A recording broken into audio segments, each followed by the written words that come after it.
Hey everyone, this is Caitlin. And this is Lacey. And this is Women in the Trailer Industry.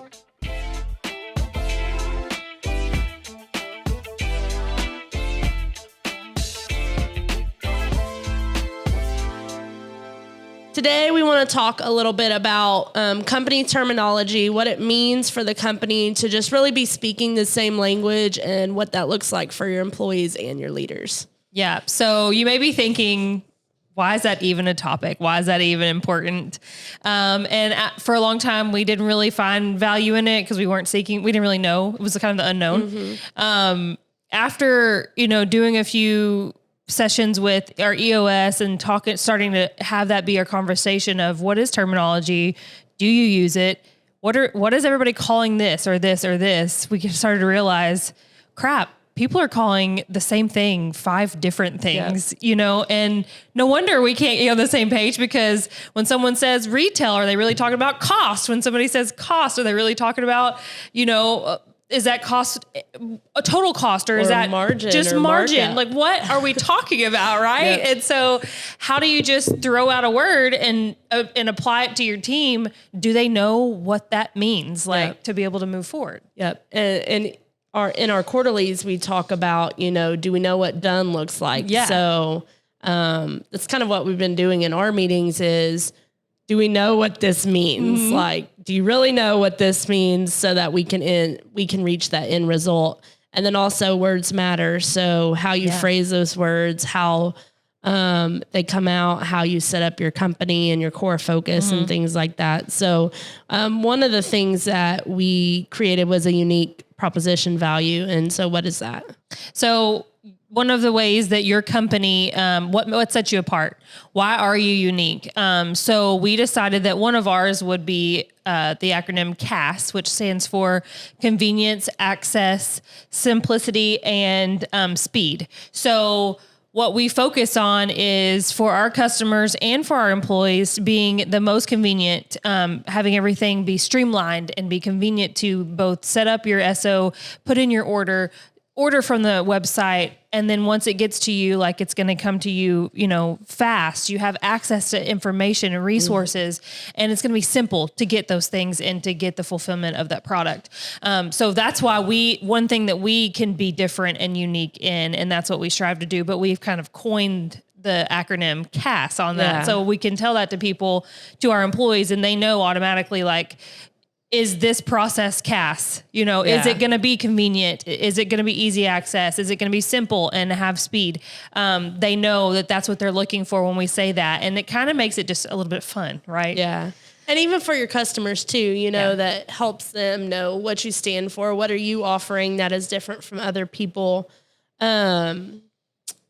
the word transparent for us, that means a lot for a lot of different people. Is it overly blunt is what I'm going to call the word right now. Is it blunt? Is it straightforward? Is it to the point? Direct. And also on that end, both sides have to understand transparency and how that affects them and how they're going to react to that. But anyways, that was one of the words that, when we were creating our company that we kind of struggled with because it means something different for everybody. Yeah. And so we actually did set that word as one of our, core values, and we put some descriptive words on it, but we actually had to go back and tweak that and make it more, clarified on what we meant. That doesn't mean be a rude person to people, right? Mm-hmm. That doesn't mean to say what you feel no matter what that is. And this is just your opinion. Yeah. That's more of we said transparent as a constructive way to have everything on the table. What is your issue? Let's work towards solving it. That doesn't give you an outlet to be saying what you mean, and being rude about it. So there's things that you have to clarify, but being on the same page as far as when we say something, what does that mean? What does that mean to you? And the only way that can happen really is if you start using the same terminologies and you start talking about making it conversation. So when I say this is what I mean. Yeah. When we say CAS, this is what it means. And this is what we're going to work towards. When we say optimize and then we follow it by, but what does done look like? Yeah. That's not just saying the word, but following it with, what is the outcome going to be here? Are we all looking for the same thing? Mm-hmm. Some industry ones are, R&D. So what is that one? Research and development. So what do we use that for? So anytime anybody wants like AI, a new project, a new software, they need to R&D it. And so for a while it was like, what do I do? You know, what are the steps? So really outlining what R&D looks like. And then, it's a small word. So I like to use R&D. Yeah. And so, it's a good prompt, say, hey, you need to R&D it, instead of, well, you need to research and you need to do this and this and this. And they know what that means in one time. Yeah. Another one is D&I.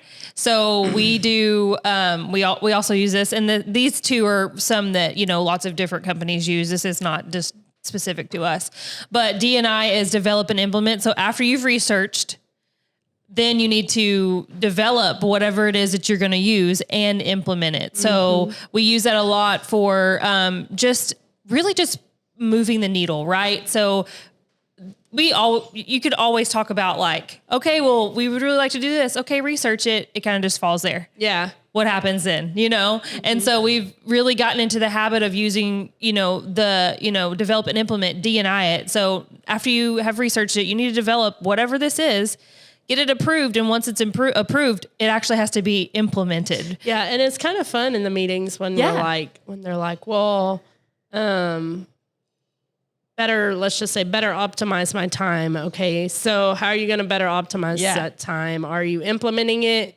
And one scenario was how to better optimize other people's time. And I'm like, okay, so where's the research coming in? Are you going to be researching me, or what are you going to be doing there to make sure you're developing other people's time? And so then we dwindled down to, okay, research it, propose it, and then implement it. So. Yeah, for sure. And I think whenever you start, especially if you're on the same terminology basis, but when you start asking those questions, what you're really doing is causing people to think about what they're wanting to do, whether it's new software implementation, whether it's a new process that needs to start happening. What you're really asking them to do is to really ask themselves all the questions that are going to need to be asked for whatever they're trying to do, and then actually put actionable things to it. And I think that that's just the cool thing about it is when you're all on the same page of what a terminology means, what inside your company. Of course, every company is going to have their own, right? One of the reasons is why we were doing this podcast is just to say that it's important to clarify what you mean by what you say, and then so people can act on it and know that when this is said, this is an actionable item. Yeah. And even for a lot of people, like giving context. So, if you hear an idea and you're just like, no, maybe explain why. Yeah. Explaining we've tried this before and it didn't work, and we're either not open to it or open to it just because we invested a lot of time into it. Mm-hmm. And so also, words matter in that sense that maybe no just kind of comes off as standoffish, and they don't know why you said no. They just think maybe you're shutting down all your ideas and all that stuff. And just a bit of context can really help clear those words up and make sure that they know what no means. It's either no, we've tried it, or no, just not interested at this time, or what it means. For sure. So yeah, I mean, just really just decide what terminology you want to go for. And really we like this stuff. Just kind of at first we didn't, like when we were tossing around all these different words, we were like, why does this even matter? And then we realized it actually does matter because everybody's on a different page here. Yeah. Everybody thinks something different about what this word means. Yeah. And when you say cost, what does that mean? Is that your total cost? Is that just your cost of your item? What is that? What does that mean? And so we've decided like, this is really important. And we think it's kind of fun now. So if you're listening and you have any, drop them in the comments. Like, let us know what are yours for your company. Cause we like CAS, with the stuff that we've made up, and there's other ones. I was actually trying to think of them earlier, and you don't really think about it until you're in the flow of whatever you're doing. You're like, okay, use this, so, but let us know what it is. And just, we really wanted to talk about and let you guys know there is importance in it. Everyone is clear on the same page whenever you use it and you identify what those things are. Everyone is invested at that point, and everyone knows when you say something, what to do with it. Awesome. Yep. Well, that's a wrap on that. In August, we have NATDA coming up at the end of the month. Yep. And that is the... what is it? The North American Trailer Dealer Association. And it is August 29th through the 31st. Oh, you memorized the date. Yes. Well, my sales team's been asking me a lot because we picked who was going to get to go, which is a big deal to get to pick, which sales team member gets to go and participate this year. And, they're wanting to know when it is. So it's like, it's testing me to know all the things, so always knowing all the things. Yeah. But, we'll have the Women in the Trailer Industry Committee this year. So that'll be fun. It will be a networking event and a roundtable. We'll also have the podcast lounge, so we'll be there as well as Full Send, and we have a calendar floating around. So if you're there, be sure to book it on our calendar, and we'll hopefully put them in the link in the comments. And then we'll see you next time. That's right. Follow us anywhere you follow your podcast, stream your podcast, YouTube, Spotify, and don't forget to follow Juan at Full Send. Bye, guys.